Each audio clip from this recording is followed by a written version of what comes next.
Welcome to the weekend. Let's talk some baseball.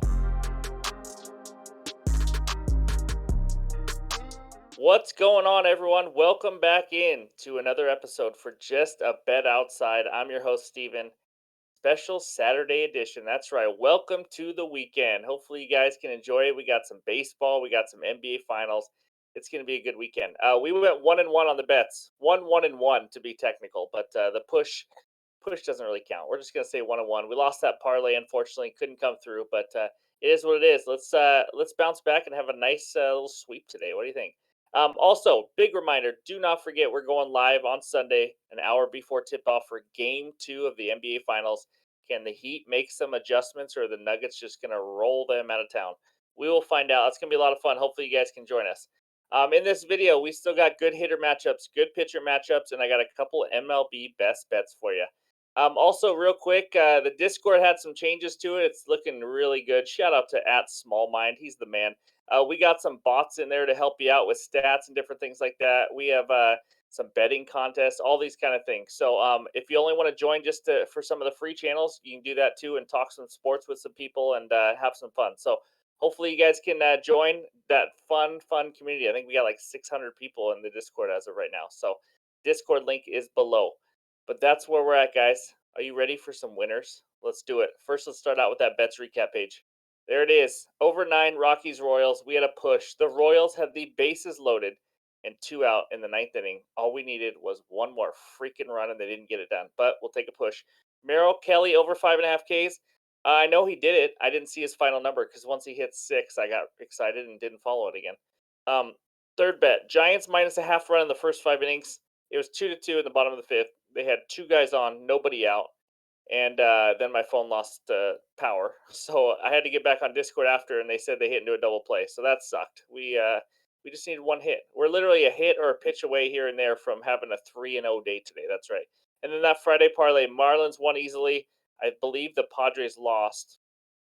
Rangers team total, they didn't get there anyways. That second game, they only scored 2 runs today. That's right.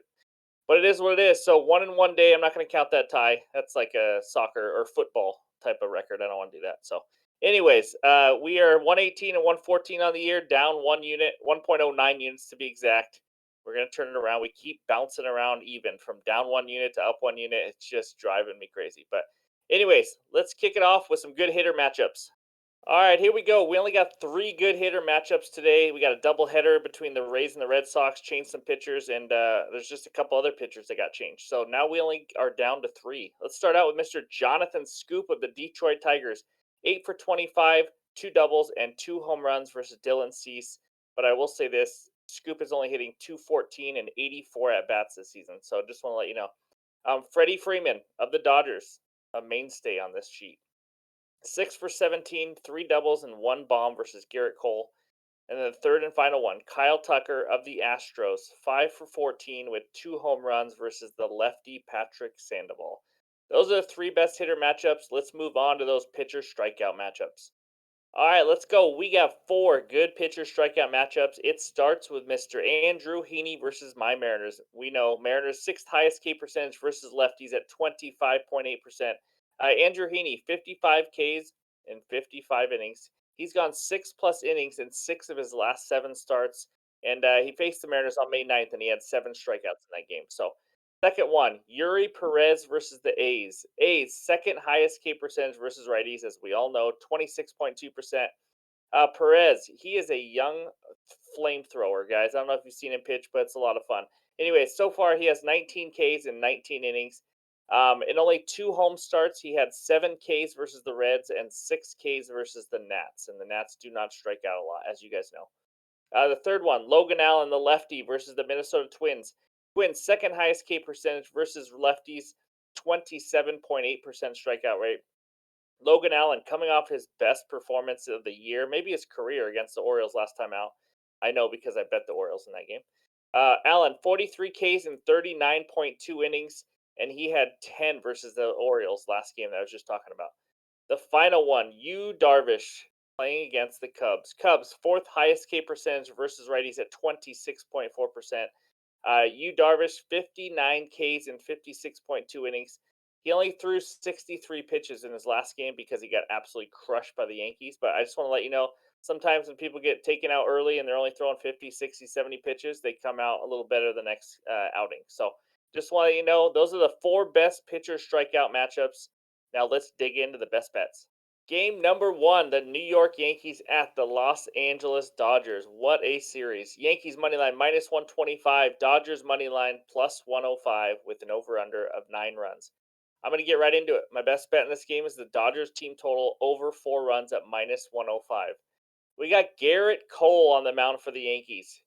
Let's just forget the name for a second. Unlike that amazing song by Ed Sheeran and Eminem, Remember the Name, we're going to forget the name Garrett Cole because lately he hasn't been Garrett Cole. He does have a 2.93 ERA over the course of this season, 3.43 expected ERA, but in 3 of his last 5 starts, he's given up 5 earned runs. That's right. I'm not sitting here saying Garrett Cole is trash or anything like that. I'm just saying he hasn't been quite the same lately. His fastball is down 1 mile an hour, not a huge deal. But the curveball is being hit a lot more this year than the past years. You can tell by the swinging strike rate also. He had a 14% swinging strike rate on that curveball last year, and now it's down to 8% so far. So, also in 4 of his last 5 games, this is crazy. He's given up 2 home runs in each game in 4 of those 5. 8 home runs total in the last 5 games. That's not good when you're facing the elite Dodgers offense. Second WRC plus. I don't need to say a lot about it. We know they're like best in the league, top one, top two, whatever you want to do it. We bet the team total for the Dodgers when they played against Spencer Strider and the Braves, if you remember right. Their team total that day was 3 runs. And I said in that video, I was like, guys, this is an elite offense. They have no business being at 3 runs. And I'm going to say it here because I think Garrett Cole is actually a little worse than Strider. But it's at 4. The only way we lose this bet is if they score 3 or less. They don't do that very often. They have the second most home runs with 100 through 58 games this year. That's a lot. And that's not going to be good for Garrett Cole. Like I said, he's been giving up 2 home runs a game almost every time in the last 5 games. So I just like the Dodgers to, at worst, I think is when they get 4 runs, but I think they can score more. And I think, this could be a higher scoring game also because you got Michael Grove on the mound for the Dodgers who had a good start in his last outing, I believe. And anytime you're doing a team total, you want the other team to score too. You want kind of a scoring partner, I guess, in that regard. So I do lean Dodgers money line if I had to bet that. Also, I mean, anytime you're getting the Dodgers at home at plus money, I feel like it's just something you got to do because it does not happen often. But my best bet in this game, Dodgers team total over 4. I'm ready to move on to the next game. All right, game number two, the battle of the A's again. We got the Atlanta Braves versus the Arizona Diamondbacks. Braves money line minus 200, D-backs money line plus 170 with an over-under of a good 8.5. Now, this one might make you feel a little uncomfortable based on recent form, but my best bet, it's another team total, guys. It's team total Saturday. That's just what it is. Braves team total over 5 runs at minus 105. I know what you're thinking. The Braves have not been good lately. I get it. I understand. But it's the Braves. They'll break out of it. But here we go. Ryan Nelson is on the mound for the Diamondbacks. He is a lefty. That is hugely important. 5.37 ERA, 31% hard contact, a very low 15.2%. What that tells you is he pitches to contact. That's not a good thing to do when you're facing an elite lineup versus lefties. Now, the Braves, like I mentioned, they've struggled lately. They were awful in that Oakland A's series, and they didn't score a ton of runs yesterday against the D-backs. They're due. They're a good lineup. We've seen it. We saw it all last year. We saw it for the majority of this year into the last week or two. They're due for a breakout, and I think we're getting a little buy low kind of situation here going on. So here's the deal, guys. Even though you think they've struggled in the month of May, they were still the number one team in WRC plus and OPS versus lefties. They have the number 2 batting average versus lefties. They hit 322 off of lefties in 261 plate appearances in May. So lefties is where it's at for the Atlanta Braves, and now they're getting one that, in my opinion, is definitely below average. I know he had a decent outing, I think, last time out, but this is a great bounce back spot. They are the road team. They're going to get 9 guaranteed at bats. I like the Braves team total over 5 at minus 105 as my second best bet. Let's go to that bets recap page. There it is, guys. 2 good offenses, team totals over 4, and then we got a team total over 5, the same odds on both. They look very similar. We need runs from the Dodgers, runs from the Braves. Let's make it a 2-0 day. If I have any added bets while I'm out and about on tomorrow or later today, sorry, then I will be sure to add those in the Discord so you'll see them there. But thank you guys for the support. I hope everyone has a great weekend. This is a nice, quick video. That's right. Tidied it up. But, anyways, if you have any questions or anything else, leave a comment below. Let me know your best bet. Let's get some winners on Saturday. We'll talk to you guys later.